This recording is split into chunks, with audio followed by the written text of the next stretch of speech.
Dari Jalan Ayam Sangaji nomor 41 Yogyakarta 101,3 Star FM Inspiring Sound. Hai Solovers, selamat sore. Apa kabar nih sore hari ini ya? Sore yang cerah ya. Tadi lumayan panas juga dan sekarang cerahnya udah mulai menurun ya. Udah nggak sepanas itu ya Solovers. Tapi di jam setengah 3 ini kita bakal ngobrol-ngobrol santai aja ya di Harmoni Keluarga bareng sama Dinas Pemberdayaan Perempuan, Perlindungan Anak dan Pengendalian Penduduk Daerah Istimewa Yogyakarta. Dan sekarang ya Bagus pastinya nggak sendiri ya karena sudah kedatangan tamu. Ada Bapak Beni Kusambodo SH, beliau adalah Kepala Balai Perlindungan Perempuan dan Anak DIY. Selamat sore Pak Beni. Selamat sore Mas Bagas. Gimana kabarnya Pak? Baik. Baik. Walaupun cuaca cukup cerah dan panas. Bikin gerah ya Pak ya. Oke. Dan juga sudah kedatangan ada Mbak Aminur Rohma. Beliau adalah dari Pusat Studi Gender UII. Selamat sore Mbak Amin. Selamat siang menjelang sore ya ini ya. Oh iya masih sore. Iya, betul. Panas masih hot-hotnya nih Mas. Betul. Iya, alhamdulillah baik. Sehat ya Mbak ya? Sehat alhamdulillah. Alhamdulillah. Ya. Walaupun juga akhir-akhir ini cuaca benar-benar bisa bikin daya tahan tubuh tuh bisa turun juga ya Mbak ya. Betul. Harus banyak minum air putih. Betul sekali biar kita tetap sehat ya Solovers. Jadi kesempatan kali ini Solovers kita bakal ngobrol ya di Harmoni Keluarga tentang tren marriage is scary. Expose kehidupan pernikahan yang potensial merusak mental Solovers. Karena memang sekarang tren di media sosial itu banyak sekali ya. Dan salah satunya adalah tren ya marriage is scary ini Solovers yang memang banyak banget ada di media sosial ya. Sebenarnya sih kalau kita lihat-lihat Solovers ya, jadi malah banyak juga ya kayak generasi sekarang nih terutama generasi Z ya, Gen Z yang juga jadi malah ketakutan tersendiri gitu dengan kehidupan pernikahan nih Solovers. Nah untuk Mbak Ami nih sebenarnya tren marriage is scary itu apa sih Mbak? Ya kalau dilihat dari bahasanya bahasa Inggris ya, yes, jelas ya sebenarnya betul. marriage is scary itu ya intinya adalah ada rasa takut gitu ya tentang pernikahan gitu. Jadi kalau yang banyak beredar kan di medsos ya, media sosial itu kan hashtag yang digunakan itu marriage is scary gitu, kayak seolah-olah bahwa menikah itu neraka gitu ya mungkin ya. Betul. Jadi sesuatu hal yang mengkhawatirkan, kemudian malah justru mungkin dianggap nanti aku tidak merasa kebebasanku terancam gitu ya mungkin ya. Kemudian juga nanti gimana ya kalau punya anak ya gitu. Ada rasa kebingungan, ada rasa ketakutan gitu menghadapi pernikahan itu sendiri. Sehingga kemudian kalau dilihat ya Mas ya, di datanya ya memang di nasional sendiri, di Badan Pusat Statistik sendiri kalau dilihat 3 tahun ini hal itu cukup berdampak gitu ya. Ada penurunan angka pernikahan secara nasional gitu. Kalau dilihat di 2023 itu kalau data BBS sekitar kalau nggak salah sekitar 10% angka pernikahan itu turun gitu ya secara nasional. Kemudian dan itu merata loh di seluruh Indonesia gitu, secara nasional di kota-kota besar terutama di Jakarta itu penurunannya cukup tinggi gitu. Jadi sebenarnya mungkin hashtag itu muncul juga karena sudah fenomenanya sudah dirasakan dan juga akhirnya pernikahan itu menjadi sebuah pilihan mending tidak usah menikah gitu ya karena tadi banyak aspek yang mempengaruhi ya tentunya kayak gitu. Oke. Jadi memang banyak aspek yang bisa mempengaruhi tren ini ya Mbak Amin ya. Betul. Okay. Jadi kalau dilihat dari aspeknya juga beragam ya, bisa saja secara individu, secara lingkungan dan juga bisa saja itu masalah ini media sosial sendiri gitu yang kemudian lebih mendorong derasnya arus informasi yang ada gitu kan, sehingga orang yang tadinya mungkin hanya kepikiran nanti kalau mau menikah itu aku gimana ya, hanya gitu. Tapi betul. Kemudian karena dia sering mengakses medsos, kemudian sering sekarang lebih setahunan ini banyak hashtag yang bermunculan ya marriage scary itu kemudian akhirnya karena dia mengakses, kalau medsos kan gitu ya Mas, kita mengakses sesuatu kemudian seling muncul gitu di medsos kita, akhirnya dia terbawa arus informasi yang ada. Kalau secara pribadi bisa saja dia juga seseorang merasa takut akan pernikahan itu bisa saja karena dipengaruhi latar belakang, bisa keluarganya, mungkin dari orang tuanya yang pernah divorce atau bercerai, atau orang terdekatnya lah, mungkin bukan orang tuanya tapi lingkungan keluarga intinya pernah mengalami kegagalan pernikahan gitu, atau ada kekerasan dalam rumah tangga. Nanti Bapak yang lebih paham datanya gitu ya. Betul. Kemudian kalau secara lingkungan juga berpengaruh ya. Sekarang kan eranya anak-anak itu sukanya bebas gitu ya, tidak mau dibatasin gitu kan. Jadi lebih seneng mengejar karir juga, itu juga berpengaruh gitu ya. Meskipun juga tidak negatif sebenarnya, tetapi kan akhirnya menikah itu menurut saya, kalau dulu kan orang kalau ditanya apa sih tujuan hidupmu, kadang-kadang yang masih menjawab menikah gitu kan. Sekarang kayaknya eranya sekarang bukan tujuan tapi pilihan akhirnya gitu kan. Orang akhirnya marriage is scary itu menjadi sebuah hal yang pilihanku tidak deh kayak gitu, karena tadi medsos, kemudian sekarang kan banyak sekali terutama influencer ya Mas ya, influencer yang akhir-akhir ini juga nggak banyak sekali yang mengekspos kehidupan berumah tangganya yang menurut saya yang dicontohkan itu sesuatu yang tidak baik di rumah tangganya diekspos gitu kan, sehingga membuat orang lain juga pengikutnya ya masyarakat yang melihat itu juga menikah itu ternyata gitu ya, bisa dipukulin gitu ya, kemudian anaknya juga bisa jadi korban gitu kan, belum lagi tuntutan ekonomi ya, itu juga cukup berpengaruh sepertinya gitu. Apalagi sekarang juga media sosial kan semakin banyak banget kontennya ya Mbak ya. Betul.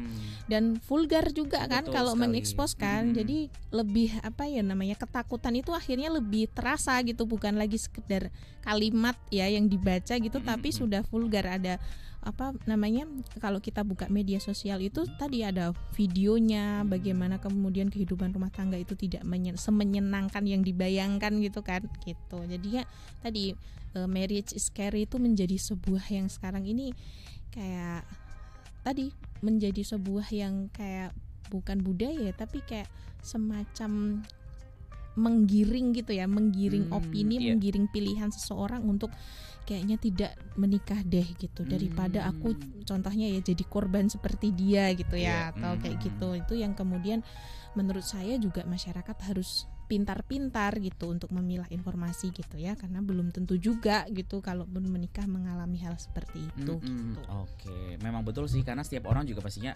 berbeda-beda ya untuk perjalanannya gitu ya Solovers. Jadi kayak misalkan ada seseorang yang mengalami A, belum tentu kita A juga. Bisa jadi B atau C ya Mbak ya. Iya benar gitu. Beda-beda gitu ya. Iya. Oke. Tapi kalau untuk sebenarnya untuk tren ini ya Mbak Amin, itu marriage is scary ini sejak kapan sih munculnya gitu? Iya. Secara nasional mungkin ya, kalau di Indonesia tadi secara data memang secara 3 tahun ini sudah menunjukkan adanya penurunan angka pernikahan gitu ya.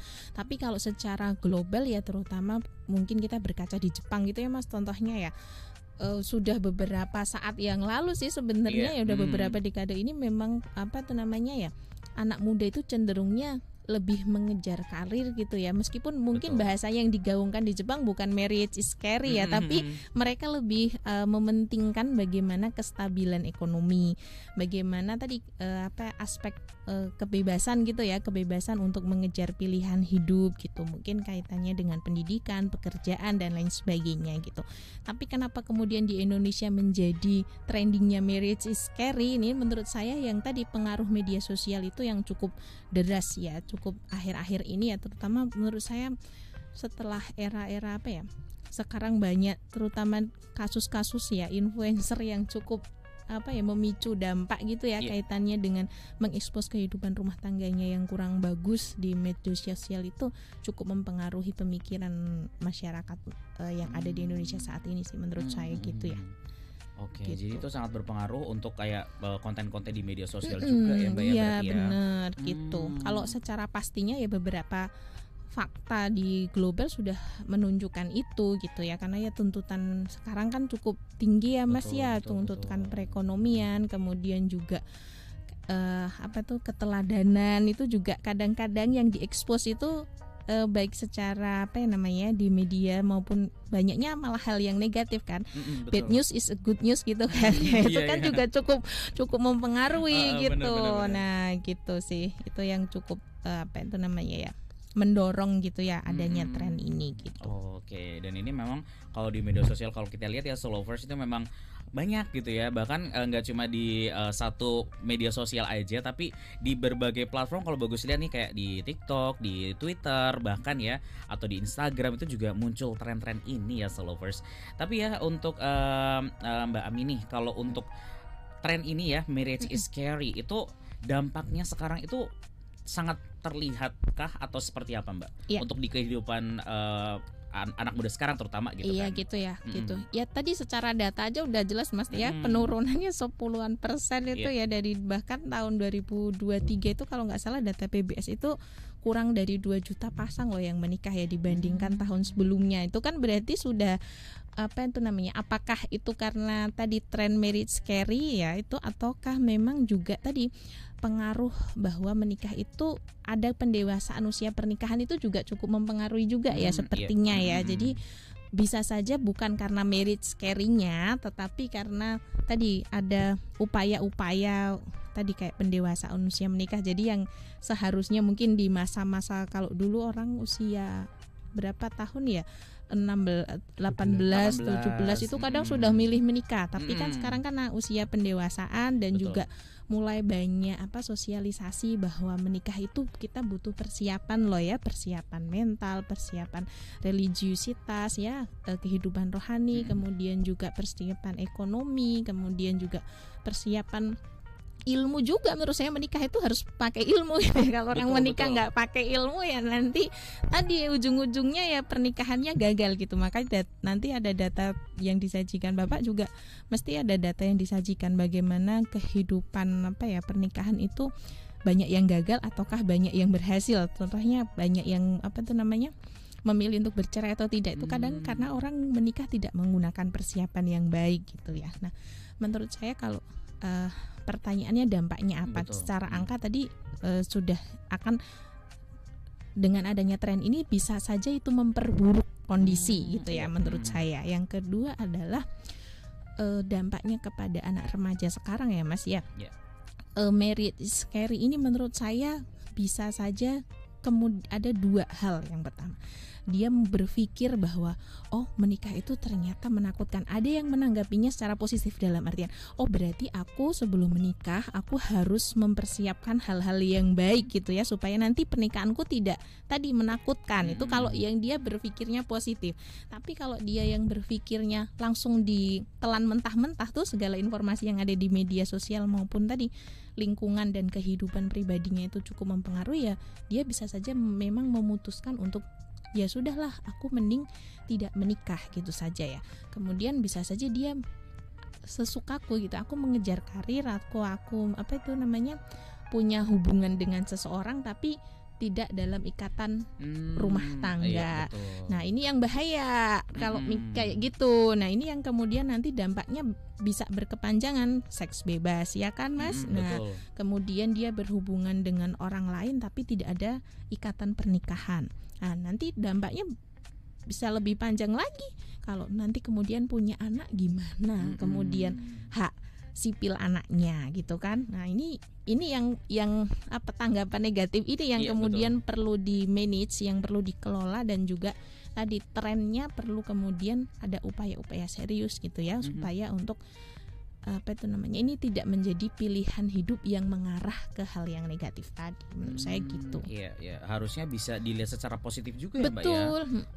Kayak menikah itu memang butuh banyak sekali persiapan ya Mbak ya. Penuh persiapan. Dari mulai mentalnya juga betul. gitu kan, terus spiritual, banyak hal spiritual ya Mbak ya. Betul. Kemudian ya finansial ya kan, kemudian secara ilmu. Nah, itu juga ada. Menikah itu kan bukan ketika kita sudah akad nikah terus sudah selesai gitu kan, malah justru baru mulai nggak sih? Iya, malah justru itu step untuk kita terus belajar gitu, belajar memahami pasangannya. Nanti setelah memahami pasangannya belajar gimana punya anak gitu. Nah kalau belajarnya baru setelah menikah ya menurut saya cukup agak terlambat ya Pak karena itu yang membuat tren marriage scary ini jadi jadi booming gitu ya, karena tadi dia menikah tidak dengan persiapan gitu. Nah, makanya tadi kenapa pemerintah melakukan pendewasaan usia perkawinan, dan juga sekarang juga perempuan, laki-laki didorong untuk berpendidikan tinggi, itu harapannya mempersiapkan kehidupan ya, salah satunya itu nanti mempersiapkan kehidupan tahap selanjutnya dalam pernikahan kah, atau mungkin dalam jenjang karir itu, supaya dia lebih matang ya, jadi pribadi lebih matang dan lebih paham gitu. Bukan kemudian kan ada juga ya Mas orang yang pintar tetapi tidak pintar ketika dia pintar gitu ya, pintar secara akademik, tapi belum tentu dia pintar secara sosial, belum tentu dia pintar secara dengan berhubungan dengan orang lain, emosionalnya belum gitu. Padahal kalau menikah kan kita perlu itu juga. Kalau sudah menikah kan nanti akan bertetangga kan, berarti perlu juga ilmu sosialnya gitu. Benar. Karena nggak mungkin hidup dalam kayak satu box berdua aja gitu. Nggak mungkin kayak gitu juga sih. Tapi juga ini bikin penasaran ya Solovers, kayak sebenarnya di Yogyakarta sendiri ya, itu seperti apa sih gambarannya? Nah, ini sekarang ke Pak Benny nih, untuk gambaran kasus nih Pak ya, dalam pernikahan yang ditangani sama Balai PPPA itu seperti apa nih Pak? Ya Mas, bagus ya Mas Bagas tadi ya. Bagus Pak. Bagus ya. Ya Mas Ganteng Bagus. kayak orangnya. Yang ganteng ya. Ya Mas Bagus. Terkait yang tadi masalah dalam rumah tangga ya. Ini memang salah satu yang menjadi ketika kekerasan itu terjadi, termasuk dalam ini ada kekerasan dalam rumah tangga. Nah, kasus-kasus yang kami masuk di tempat kami dan juga ketika kami menanganinya itu memang ketika ada kasus KDRT itu latar belakangnya memang berkaitan dengan konflik di dalam rumah tangganya itu sendiri, ketika mereka belum siap untuk menikah. Nah, ini yang terjadi seperti itu, dan mereka masih berpikirnya ya ini.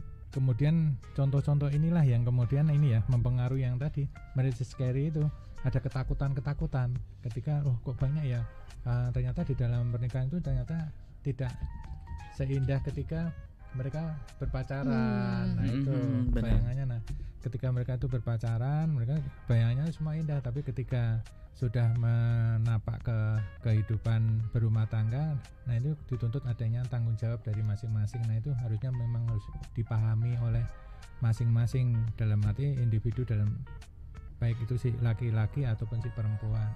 Ketidaksiapan memang akhirnya menjadi sesuatu yang problem ketika ada permasalahan di rumah tangganya. Itu yang harus dilihat. Nah kemudian kalau kasus yang terjadi ya kasus kita, nah ini kalau saya cerita nanti menjadi ketakutan nanti.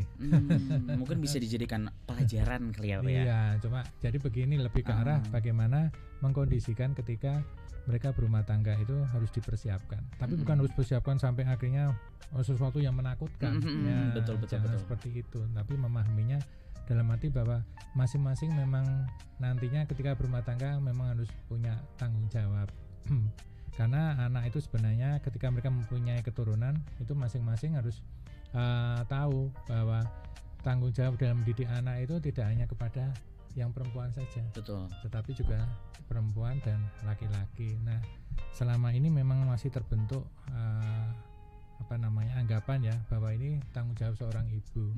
Nah di satu sisi lagi mungkin karena pengaruh media sosial, lingkungan juga nih, sekarang itu kan zamannya istri kan tidak hanya di istilahnya di dapur saja, tetapi juga mungkin ingin meningkatkan karir, ingin bekerja, ingin seperti itu. Nah ini juga harus dikomunikasikan ketika nanti mereka berumah tangga. Nah kelanjutannya ya, kalau kemudian seperti itu ya berkaitan dengan pengasuhan. Nah kadang kan pengasuhan akhirnya disampaikan kepada pihak orang lain ya, mungkin notabene masih keluarga ya, misalnya mungkin kepada neneknya atau kakeknya. Nah, tapi alangkah baik sebenarnya pengasuhan itu ada di orang tuanya itu sendiri. Seperti itu ya. Oke, jadi memang untuk peran tanggung jawabnya bersama ya Pak ya, antara laki-laki dan perempuan sebenarnya gitu kan. Tapi memang kalau kita melihat secara fakta yang ada, kebanyakan masih dibebankan kepada salah satu pihak aja sayangnya ya Pak ya. Tapi semoga nantinya bisa berbagi lah gitu ya, tanggung jawabnya tuh berdua gitu. Tapi ya Pak Beni, kalau untuk pemicu kasusnya sebenarnya Pak yang muncul kebanyakan itu sebenarnya karena memang nggak siap secara mental ataukah terkait dengan persoalan ekonomi nih Pak? Kalau melihat dari rata-rata yang menonjol di tempat kami ya yang masuk ini memang salah satu yang dipicu juga masalah ekonomi sih. Yang menjadi permasalahan ketika mereka tidak menyangka ya ketika awal ya kayaknya fine aja ya. Benar. Tapi ternyata beban di dalam rumah tangga itu ternyata juga besar ya. Tadinya butuhnya cuma satu misalnya sabun ya mungkin hanya ini, tapi kemudian sabun meningkat. Ya ini inilah kebutuhan rumah tangga ini ya. Ini kadang kemudian memicu konflik. Nah kemudian konflik itu menjadi berkepanjangan yang menjurusnya akhirnya ke kekerasan dalam rumah tangga seperti itu. Lebih kepada yang banyak ya, yang banyak seperti itu. Tapi memang tidak hanya seperti itu, tapi juga ada faktor kesiapan. Artinya kesiapan di sini adalah mungkin dari sisi ekonomi sebenarnya mapan, tapi mereka tidak tahu tanggung jawabnya dari masing-masing. Nah, itu perlunya adanya bahwa dipahami bahwa dalam membangun keluarga itu harus ada komitmen bersama. Kemudian kalau memang sebenarnya di tempat kami juga ada layanan ya terkait dengan bagaimana membangun keluarga yang harmonis yang baik itu melalui layanan pusat pembelajaran keluarga, Puspaga namanya. Itu kita ada layanan seperti itu. Jadi layanan baik itu layanan terhadap kekerasannya itu sendiri, tapi juga ada layanan misalnya hanya untuk konseling bagaimana kalau sebenarnya di dalam rumah tangga itu bisa berjalan dengan baik. Walaupun sebenarnya ketika menikah dulu waktu mau ini kan sekarang juga ada programnya dari Kementerian Agama untuk ada 2-3 hari ya persiapan ya. Tetapi memang kalau kita melihat kan jalanan rumah tangga kan tidak hanya sehari 2 hari atau mungkin berbulan-bulan ya, tapi kan sepanjang mungkin saya melihatnya lebih masih kurang dari sisi ketika persiapannya itu ya. Ya walaupun sudah pemerintah sudah mengupayakan itu, tapi mungkin hanya 2-3 hari ini kan belum bisa mencakup secara keseluruhan. Nah itulah kami menghadirkan yang namanya layanan Puspaga untuk bisa membantu untuk bagaimana memahami tentang tanggung jawab sebagai seorang ayah dan seorang ibu. Iya. Karena memang untuk belajar menjadi seorang ayah, seorang ibu atau hidup berumah tangga tuh kayak sepanjang hidup nggak sih Pak kalau udah menikah gitu ya Pak ya? Kayak cuma sekali 2 kali. Betul. Karena tanggung jawabnya kan dari sejak mereka mempunyai anak itu kan sampai membimbingnya hingga dewasa. Iya betul sekali. Itu, ya. Oke, kalau tadi kan Pak Beni bilang ada layanan Puspaga itu ya Pak ya. Berarti itu bisa misalkan diakses sama Solovers nih yang pengen kayak konseling gitu, itu langsung datang ke satu tempat gitu atau bagaimana ya Pak ya? Iya, bisa di layanan di Balai PPA ada di kantor Balai. Silakan datang ke sana, nanti ada menyampaikan aja kami ingin dilayani berkaitan dengan pusat pembelajaran keluarga. Ya nanti tinggal sudah kita langsung aja di situ bisa bisa konsultasi, bisa datang dua-duanya atau datang sendiri duluan juga boleh ya. Nanti kemudian akan di sana kan akan diarahkan seperti apa. Bisa sharing berarti ya Pak Beni ya. Betul. Oke. Dan itu bisa juga Solovers lakukan ya kalau memang butuh cerita gitu ya atau butuh sharing gitu, bisa langsung datang aja ke tadi layanan Puspaga ya Pak ya. Di Balai PPPA nih Solovers ya, kalau memang butuh konseling dan semacamnya bisa langsung datang aja ya. Karena memang belajar istilahnya belajar untuk berumah tangga itu bisa nggak cuma sebulan 2 bulan setahun 2 tahun ya, tapi juga bisa dibilang ya sepanjang hayat lah bisa dibilang kan ya Solovers, karena kan setiap orang juga pengennya pernikahannya itu ya berjalan selamanya gitu ya sampai akhir hayat ya seperti itu. Baiklah sekarang kita jeda dulu ya Solovers, buat yang mau gabung ya nanya-nanya boleh langsung aja, buat yang mau nanya ke Pak Beni atau ke Mbak Amin ya. Sudah siap ya Mbak Amin sama Pak Beni? Siap. Untuk pertanyaan-pertanyaan yang sudah masuk ke WhatsApp-nya Sara FM, silakan ya Solovers bisa gabung di 0818621013. Sekarang kita jeda dulu ya, nanti bakal balik lagi tetap di Harmoni Keluarga di 101,3 SAR FM Inspiring Sound. Masih di Harmoni Keluarga di 101,3 SAR FM Inspiring Sound. Di jam 3:09 ini Solovers ya, kita masih ngobrol nih bareng sama Mbak Amin dan juga Pak Beni ya. Kita sudah banyak sekali ngobrolin tentang tadi marriage is scary ya Solovers. Tapi itu kan tren yang memang ada gitu ya di media sosial, terutama yang bikin generasi muda sekarang jadi malah semakin kayak aduh nikahnya nanti deh, atau malah memutuskan malah enggak ya Mbak ya masalahnya. Nah sebenarnya kalau untuk yang sekarang ini nih, untuk Mbak Amin nih, untuk tadi kan trennya memang sudah muncul belakangan ini, terus dampaknya juga ada. Tapi sebenarnya ya Mbak Amin ya, kalau yang paling takut dengan adanya tren ini sebenarnya ada ini nggak sih, kelihatan apakah lebih banyak yang takut itu adalah pihak laki-laki atau pihak perempuan atau seperti apa Mbak? Iya. Kalau riset yang apakah yang takut laki-laki atau perempuan, saya belum mendapat riset itu ya. Tapi saya rasa marriage is scary ini saya rasa di di dua-duanya mengalami gitu ya. Mungkin tapi dalam fase yang berbeda gitu ya, dalam tingkatan yang berbeda. Ada yang mungkin sampai hanya khawatir saja. Khawatir kan wajar ya sebenarnya. Orang tuh merasa khawatir wajar gitu ya. Apalagi menikah itu kan sesuatu yang tidak sebentar, bahkan seumur hidup gitu ya. Semoga seumur hidup sampai meninggal gitu ya. Nah gitu kan, dengan satu pasangan gitu ya. Kan orang doanya kayak gitu ya, doa baiknya. Tadi kan makanya rasa khawatir itu menurut saya wajar. Tapi yang kemudian menjadi berdampak besar itu ketika takut itu sampai kemudian stres, sampai kemudian dia misalnya contohnya adalah dia kemudian mengalami bahkan membuat gerakan. Nah contohnya kayak gitu ya, mengajak-ngajak orang lain. Nah itu kan menurut saya juga cukup mengkhawatirkan gitu kan, karena yang tadinya orang lain biasa aja menganggap bahwa oh ya orang tuaku juga menikah baik-baik saja kok kayak gitu ya, atau orang tuaku bercerai tapi menurut saya itu karena ada masalah-masalah jadi dia tidak traumatik gitu. Tapi karena tadi ada orang yang dia merasa terancam, terus dia merasa aku nggak bisa nih sendiri kayak gini gitu kan, dia kemudian ngajak kan serangan baik modelnya kan follower gitu ya Mas Iman, cari-cari banyak follower, cari banyak teman yang mau sealiran gitu kan. Nah kemudian itu kan jadi dia menginfluence yang negatif. Nah makanya dia kemudian tadi membicarakan sesuatu yang menurut saya kekhawatiran itu sebenarnya tadi bisa dipelajari, bisa disiapkan untuk kita menuju tadi pernikahan maupun juga berhubungan dengan orang lain. Tetapi karena secara lingkungan itu kemudian mempengaruhi, nah tadi malah justru kemudian gerakan ini atau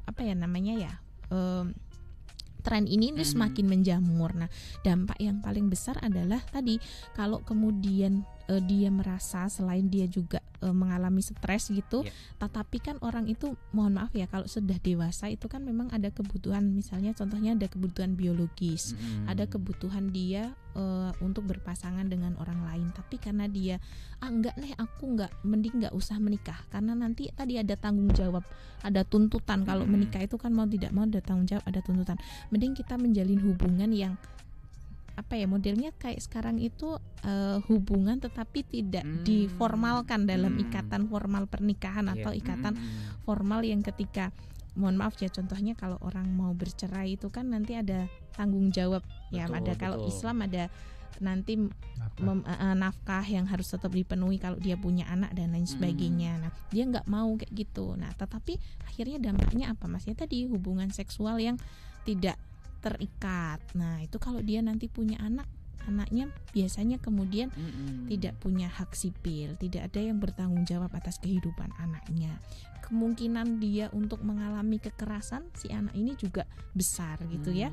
Dia tidak mendapatkan hak-haknya. Nah si perempuannya dan si laki-lakinya juga bisa mengalami hal-hal yang lebih yang lebih kalau dalam Islam itu tujuan pernikahan itu kan supaya lebih menentramkan gitu ya, supaya kita lebih tentram, supaya kita lebih aman, supaya kita juga lebih ada tanggung jawab gitu ya. Nah kalau misalnya kita kemudian memilih untuk berhubungan dengan orang lain tetapi tidak ada ikatan secara formal, nah ini nanti hak-haknya baik si perempuan dan laki-laki kalau nanti mengalami sebuah tadi ya contohnya sebuah hal yang entah kekerasan entah apa, ini susah untuk melakukan apa itu namanya ya, melakukan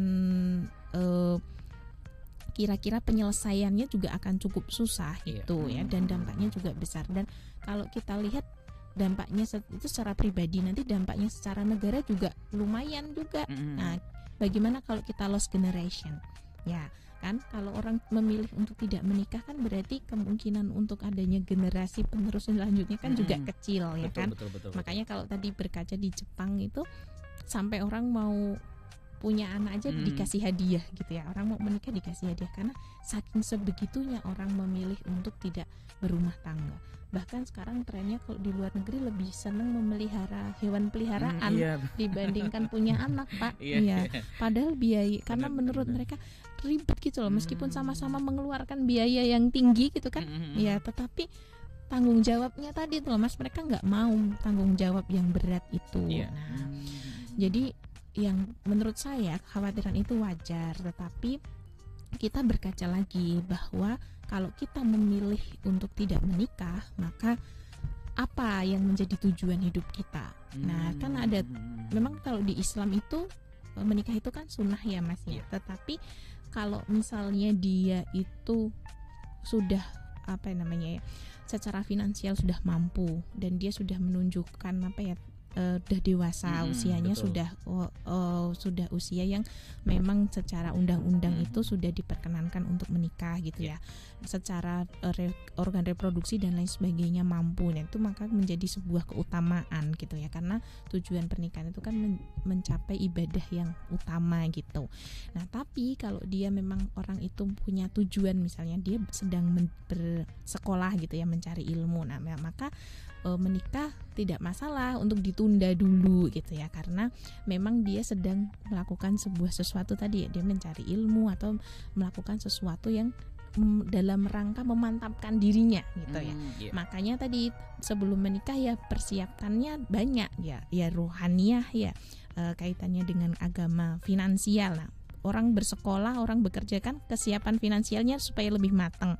Kemudian persiapan fisik juga penting. Nah, kita juga makanya kalau sekarang sebelum menikah ada cek kesehatan di puskesmas wajib ya. Nah, gitu. Itu bagian dari persiapan fisik. Nah, persiapan sosial ya, bagaimana kita belajar bersosialisasi dengan orang lain. Nah, itu juga penting ya. Dan yang terakhir tadi material dan ilmu. Nah, ilmu supaya memahami orang lain itu bagaimana. Kemudian pengasuhan itu harus seperti apa. Mempelajarinya jangan besok pas mau akad nikah baru mempelajari, jangan. Nah, itu yang kadang-kadang orang kan mempelajarinya setelah baru hamil, baru belajar ya, baru punya anak, baru belajar gimana MPASI yang baik. Nah, menurut saya itu cukup terlambat ya, karena sekarang kan medsos jangan digunakan untuk membrowsing yang scary terus gitu loh ya, tapi membrowsingnya ilmu yang bermanfaat untuk mempersiapkan diri kita gitu, sehingga ketakutan itu jadinya lebih, menurut saya lebih bisa diatasi gitu ya. Jadi bukan takut tetapi lebih mantap lah kira-kira begitu. Lebih minim untuk ketakutannya ya Mbak betul. Ya. Oke, dan ini juga pastinya berpengaruh juga sama mental juga ya Solovers. Kalau misalkan nih semakin banyak mengkonsumsi konten media sosial yang malah semakin membuat takut, mentalnya juga pasti akan berpengaruh. Nah, untuk Pak Benny nih Pak, pengelolaan kesehatan mental nih untuk hubungan pernikahan yang mengalami masalah itu dilakukannya seperti apa ya Pak, kalau dari Balai PPPA ini sendiri? Mas Bagus, saya coba jawab ya. Jadi terkaitan dengan mental itu sendiri, kita kan tadi di sesi sebelumnya kan kita bicara tentang adanya layanan Puspaga ya. Nah, itu disitulah nanti itu terbentuknya untuk bagaimana memberikan edukasi kepada itu bisa edukasi calon pasangan pun juga, pasangan juga bisa. Ya, jadi seperti itu, dua-duanya juga bisa. Kalau walaupun di situ memang pusat pembelajaran keluarga ya, tapi mungkin yang calon pasangan memang memungkinkan untuk bisa. Walaupun sebenarnya ada lembaga sendiri, kita sebenarnya bisa kolaborasi dengan Kementerian Agama. Nah, itu bisa kemudian memberikan solusi-solusi terkait dengan bagaimana menghadapi suatu hal yang menjadi, kalau dulu yang namanya ini suatu tujuan hidup ya, untuk melakukan pernikahan. Nah, seperti itu. Jadi layanan yang di Puspaga ini bagian dari solusi kita untuk untuk bisa mengatasi permasalahan mental pada seseorang ketika akan menghadapi pernikahan. Oke. Salah satunya adalah Puspaga ini ya Pak ya? Iya, seperti itu. Oke. Ini upaya pemerintah ini tadi kalau dari trennya itu ya, ada marriage carry. Jadi sebenarnya kalau melihat dari marriage carry, kita edukasinya jangan takut. Jangan takut. Ya memang kita tidak mengingkari kalau yang namanya kekuatan media sosial itu memang tinggi ya. Betul. Kuat sekali ya. Apalagi kemudian yang diikuti itu memberikan contoh yang itu sebenarnya nggak benar tapi kekuatan media itu kadang ya harus kita hadapi juga dengan kekuatannya media yang sama. Kita juga harus bisa memberikan edukasi bahwa pernikahan itu bukan sesuatu yang menakutkan, tapi hanya perlu dipersiapkan. Seperti itu ya. Bukan sesuatu yang menakutkan tapi dipersiapkan itu dari sisi baik itu tadi seperti yang disampaikan Bu Amin, ada dari sisi finansial, kesiapan mental. Nah ini perlu untuk termasuk fisik ya, fisik juga harus disiapkan dalam arti seperti itu. Itu semuanya penyiapannya tidak seperti yang disampaikan Bu Amin, setelah menikah baru disiapkan. Tapi sebelumnya. Betul. Makanya pemerintah kan memberi keleluasaan ya untuk artinya begini, keleluasaan untuk memberikan menyiapkan melalui batas usia pernikahan di dalam undang-undang itu kan kemudian diperpanjang ya. Jadi tidak kemudian tadinya kan hanya belasan, sekarang menjadi 21 dan 25 ya kalau nggak salah ya. 19 dan 25. Ya, 19 dan 25. 19 dan 21 ya Pak. Ya, entar gitu. Minimalnya ya Mbak ya. Di dalam undang-undang perkawinan ada itu ya. Iya. Itu ada bahwa batas untuk usia pernikahan diawalinya. Itu baik untuk perempuan ada sendiri, yang laki-laki juga ada sendiri. Seperti itu. Oke. Karena bisa dilihat dari misalkan usia tertentu ya harapannya nanti kesiapan mentalnya juga sudah ada lah ya. Misalkan seorang laki-laki usia misalkan 21 tahun ya, diharapkan mentalnya sudah ada terbentuk lah ya gitu ya Solovers, harapannya seperti itu. Dan ini juga terima kasih buat yang sudah bergabung ya, yang sudah bertanya juga di 0818621013. Terima kasih buat Mas Anto di Sleman. Ini pertanyaan buat Pak Beni dan Mbak Amin ya. Jadi menurut Pak Beni dan Mbak Amin nih, bagaimana sih tren jangka panjang dan solusi untuk permasalahan dari tren ini nih? Silakan, bisa ke Mbak Amin dulu boleh? Ya. Menurut saya solusi jangka panjangnya Mas ya, ini penting ya, karena supaya tren ini tidak kemudian menjamur dan menjadi semakin menakutkan gitu ya. Nah, saya berkaca pengalaman saya sendiri juga, boleh nggak ya gitu ya. Kalau saya kebetulan kan menikah juga usianya relatifnya perempuan ya, saya jalannya 28 baru menikah gitu ya. Saya menikah sekitar sebenarnya pasangan muda saya ya, pasangan baru 8 tahun 7 tahun menikah itu kan muda ya, masih muda dan cukup budaya masih termasuk anak muda zaman sekarang gitu ya, masih terinfluencer gitu ya budaya yang sekarang itu. Nah, kalau menurut saya menikah ya ketika memang kita memutuskan untuk menikah dengan pasangan kita atau calon pasangan kita harus pahami bahwa kadang-kadang memulai hubungan itu tidak misalnya kadang orang mulai kayak pacaran kan lama gitu ya Mas, 5 tahun 7 tahun. Tetapi selama pasangan komunikasi yang dibangun hanya sudah makan atau belum ya kan, kemudian mau makan di mana, bangun jam berapa. Nah itu kan sesuatu yang bukan prinsipil gitu ya, bukan sesuatu yang mempersiapkan kehidupan mereka kalau nanti ke jenjang selanjutnya gitu. Nah bagi jangan ya dek ya kalau ya cuman kayak gitu ya kayaknya ya. Jadi kalau memang sudah usianya kira-kira tadi sudah memang kayaknya aku usia sudah lebih dari 21 tahun nih. Nah, pekerjaan juga mungkin kuliah sudah selesai, itu sudah punya pekerjaan, kayaknya sudah mau ke jenjang selanjutnya. Nah, maka dari situlah mulai kemudian dari komunikasinya sudah harus dipersiapkan di awal sebelum menikah itu. Bagaimana udah ngomongin finansialnya, sudah ngomongin bagaimana persiapan termasuk pengasuhan anaknya. Nah, kalau saya dulu termasuk pengasuhan anak ini dibicarakan sejak awal sebelum menikah. Gitu. terutama suami saya juga paham bahwa saya setelah menikah masih kepingin melanjutkan sekolah gitu. Nah, hal-hal seperti itu, cita-cita seperti itu entah laki-laki atau perempuan, menurut saya perlu dikomunikasikan sejak awal.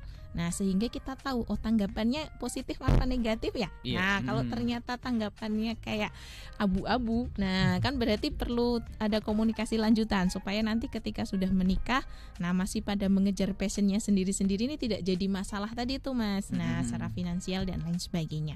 Nah, yang perlu dipersiapkan selanjutnya menurut saya adalah seperti Pak Beni sampaikan tadi, bahwa kalau tren ini muncul dari media sosial, maka pemerintah ya Pak Beni atau sama ya yang kemudian juga salah satunya memiliki tanggung jawab juga untuk bagaimana mengedukasi masyarakat ya.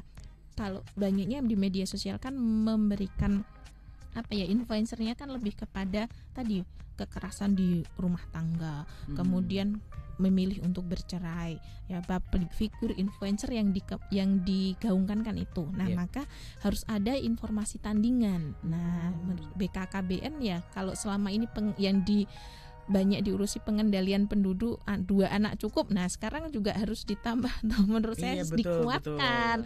Influencernya lebih ke bagaimana contoh-contoh keluarga yang harmonis dan lain sebagainya. Nah, tadi ada pertanyaan juga yang usia 30 tahun belum dapat pasangan, kira-kira ada biro jodoh apa enggak ya?